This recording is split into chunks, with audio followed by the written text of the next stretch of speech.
Hi everyone, I hope that you're doing amazing wherever you are in the world. My name is Shikha and I welcome you to my channel. As always, I'm so grateful that you're listening, subscribing, and commenting. I really appreciate the support. And if you're interested in supporting me further, you can do that by going to my Patreon or Ko-fi link. They're both in the description below. In this one, I wanted to speak to you about Instagram or a Twitter thread that I read recently that I've shared everywhere that I could find because it's such a brilliant thread that I really want everyone to read it and to learn from it and to notice how that thread actually or the learnings of the thread affect their own life. It's by Maryam Hasnaa. I think she's just a holistic practitioner. But I'm just going to read the thread to you. It's a little bit long, but just stay steady, and stay with me and stay focused. And then I'll explain a little bit why I love this thread and why I think it's so important. So it starts off with, if you had a parent who was stressed, you may have been an emotional caregiver when you were an infant, since you were an infant. That becomes your personality, and you believe that's who you are. See something that resonates in there with you? You learn to be lovable by suppressing your own feelings, always being nice, and always caring for others. Definitely something that I can relate to. There's compelling evidence from epidemiological studies that babies who experience stress in utero are more likely to develop chronic health problems as adults. Studies are suggesting that stress in the womb can affect a person's temperament and neurobehavioral development. For people that know how to do the research, there's loads of studies online, that's what she says, so you can go check that out. One of the worst things you can do is to pretend that you don't have a shadow or to ignore your emotions. That's something that a lot of us do. We ignore our emotions. But at the same time, repressing is equally unhealthy to dwelling and harboring resentment. You can't go the other way and always be talking about your emotions, always harboring resentments, and always talking about how everyone's against you, which a lot of us tend to do. We play the victim role.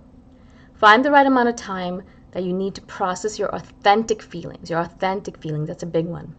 When you don't process your feelings, you simply project them onto others. And further down the line, you end up imprinting your children with them. Extremely important, why you need to heal yourself before you have children.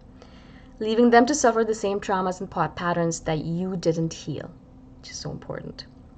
They say this is really important, guys, so pay attention.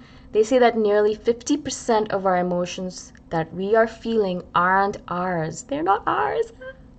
Anyways, it makes me want to cry.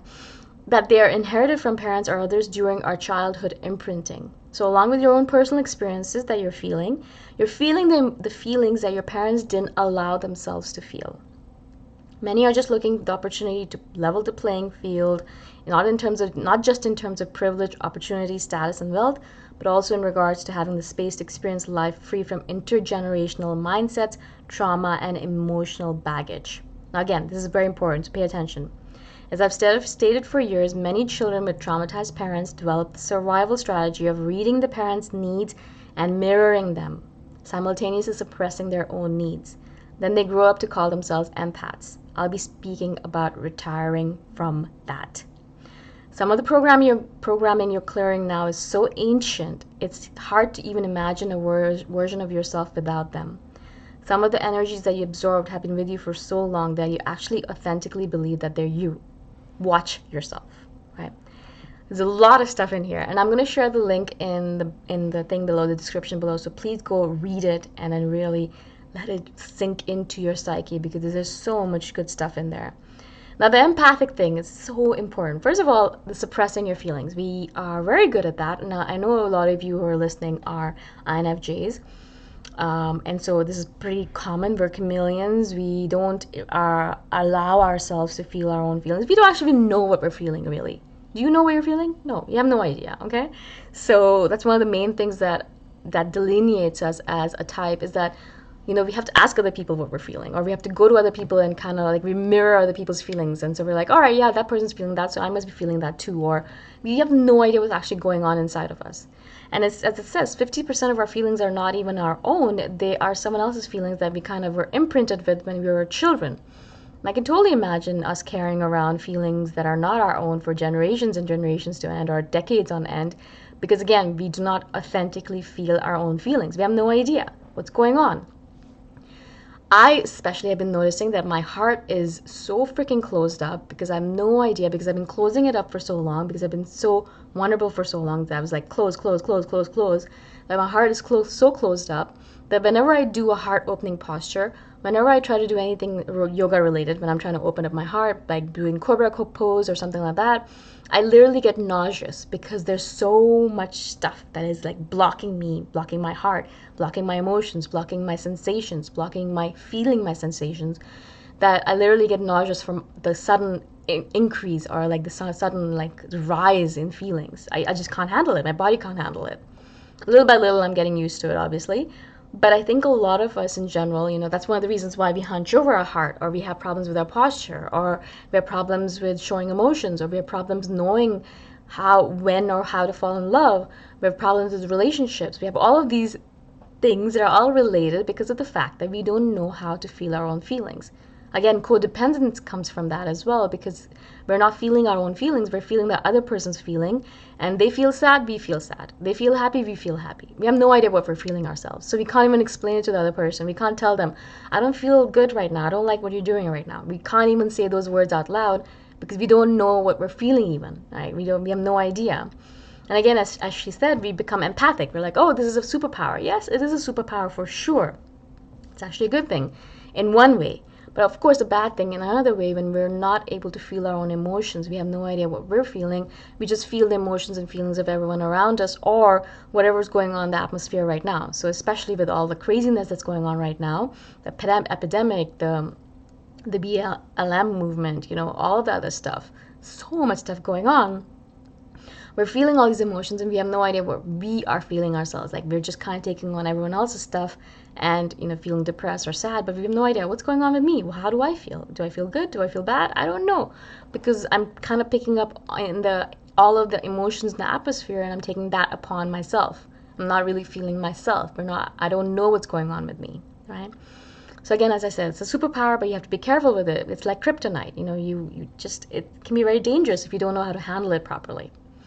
So as I said, again, a great thread about a lot of stuff, but in general, as I said, please be careful because a lot of us are not actually dealing with our shadows. And I've done videos on shadow work previously, so go check those out. Or you can go read the book, The Dark Side of the Light Chasers. It's a really good book by Deborah Ford about shadow work. But in general, what we're doing is that anytime something comes up, and we don't like it, we kind of suppress it, we repress it, especially feelings, oh, I like someone, I like this person, okay, let me repress it, let me not think about it, let me not feel that emotion, let me run away from it, let me walk away, let me ignore this person, let me door slam them, things like that, right? Or when we're feeling vulnerable, like when we're sick, or when we want to show our vulnerability to someone else, we run away from it, we repress it, we hide from it, we just don't do it, we don't feel our emotions, right? We do this very often, so much so that eventually it becomes a pattern and that we just don't know how to feel our emotions anymore. And we don't know, unless someone else is feeling an emotion around us, we won't feel anything. We'll just be like automatons. One of the other reasons why we're constantly called robotic or aloof or cold, it's not because we are actually like that. It's because we become like that person. We close ourselves off. We don't know how to feel our emotions anymore, and we can come across as cold and robotic. So there's a lot of stuff in here that I want you guys to unpack for yourselves. Now, I'm not saying that every person that's an INFJ has been through trauma because of their parents or has been through this kind of situation. Obviously, not everyone is like this. Not everyone has had a traumatic childhood, or not everyone has parents who have had traumatic childhoods, of course. But in general, there is a lot of stuff that we're carrying around that's not our own. And that's one of the reasons why they're always telling you that healing is not just about healing yourself, it's about healing your ancient traumas as well. So your ancestral trauma, you have to heal all of your ancestral trauma, and then all your intergenerational traumas, your parental traumas, and then you have to deal all of the other stuff as well that you're feeling yourself. And so it's kind of more complicated than just being like, all right, yeah, I'm just going to journal a bit and everything's going to be okay. Not to say that it's not possible, but yes, it does take time, and it takes effort, and it takes a little bit of consciousness, a little bit of awareness, and a little bit of work. Time, definitely a lot of time. So as I said, I'll share the link below because it's so freaking important for you guys to learn this, to look at it, to read it. Maryam Hasnaa is actually brilliant, and so if you are on Instagram, follow her, or on Twitter, wherever she is. But this specific thread is extremely important. Please read it several times. I read it almost for the last week. I've gotten it. I've been reading it every day and kind of learning from it.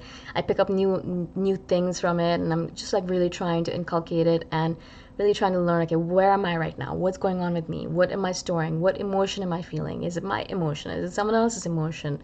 How am I doing my empathic thing right now? There's so much stuff that we need to learn for ourselves. But again, as I said, it takes time, it takes consciousness, awareness. You need to focus, you need to pay attention to this stuff. You can't just run away from it every single time. Because I know that's our pattern. We run away from our emotions or from feeling our emotions. But again, we need to stay steady and just feel it, all right? If you have any questions about this, if you saw the post and you have specific questions about the post, comment below and I shall try to do a follow-up video. I'm not an expert, but I have been kind of dealing with this kind of stuff for myself for a long time now. I've been reading about it and checking it out, so maybe I can give you some insights from my own experiences. Again, I'm so grateful that you're listening, subscribing, commenting. If you have questions about this or anything else, comment below, and I shall see you guys the next time around. Bye for now.